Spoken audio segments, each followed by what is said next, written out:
সন্তানের জন্য ভালো একটা মা নির্ধারণ করা। কারণ বাচ্চাটা যেই মহিলাটার পেটে থাকবে পেটটা যেন ভালো হয়।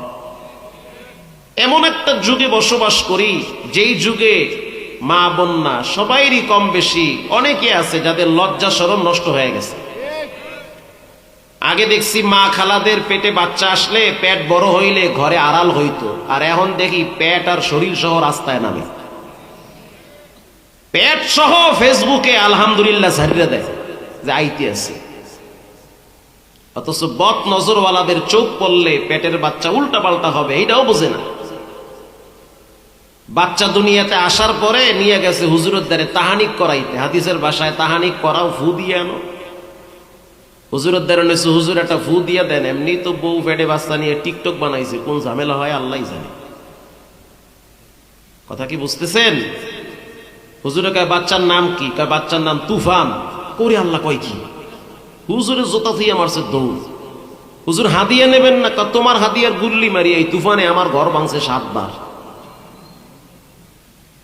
হযরত ওমর রাদিয়াল্লাহু তাআলা আনহু বলেন, বাবার প্রথম দায়িত্ব ভালো একটা মা নির্ধারণ করা।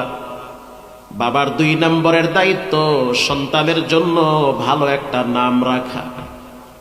কিয়ামতের ময়দানে প্রত্যেকটা সন্তানকে তার বাবার নাম ধরে আল্লাহ ডাকবে। যেমন আমার আব্বার নাম মহিউদ্দিন, আমার নাম মাহমুদুল হাসান, আল্লাহ ডাকবে মহিউদ্দিনের বেটা আসো, 5টা বিষয়ের হিসাব আমার থেকে দিয়ে তারপরে যাও। আল্লাহু আকবার। এবার আমার সন্তানকে ডাকবে, আসো মাসরুল হাসান, মাহমুদুল হাসানের বেটা মাসরুল হাসান, আসো 5টা জিনিসের হিসাব আমার কাছ থেকে দিয়ে যাও। লা তাজুলু কদমা ইবনু আদম ইয়াউমাল কিয়ামা।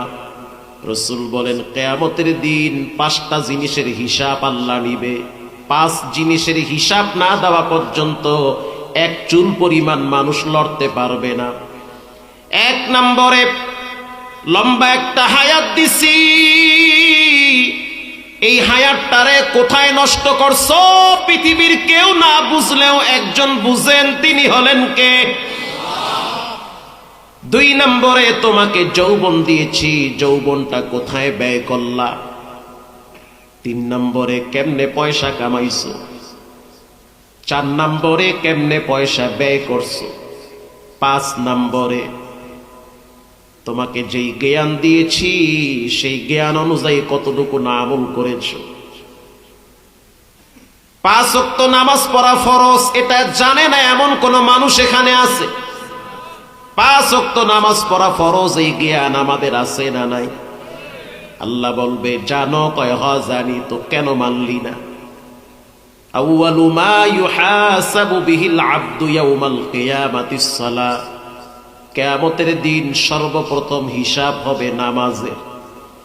যেই যুবক নামাজের হিসাব ফেল করবে, আল্লাহর কসম বাকি সবগুলা হিসাবে সে ফেল করবে।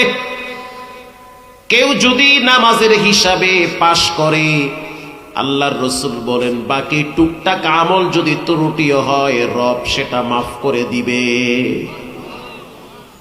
আমি যেই আয়াত আপনাদের সামনে তেলাওয়াত করেছি, আল্লাহ রাব্বুল আলামিন বলেন, ইয়া আইয়ুহাল্লাযীনা আমানুস্তাঈনু বিস-সাবরি ওয়াস-সালাহ।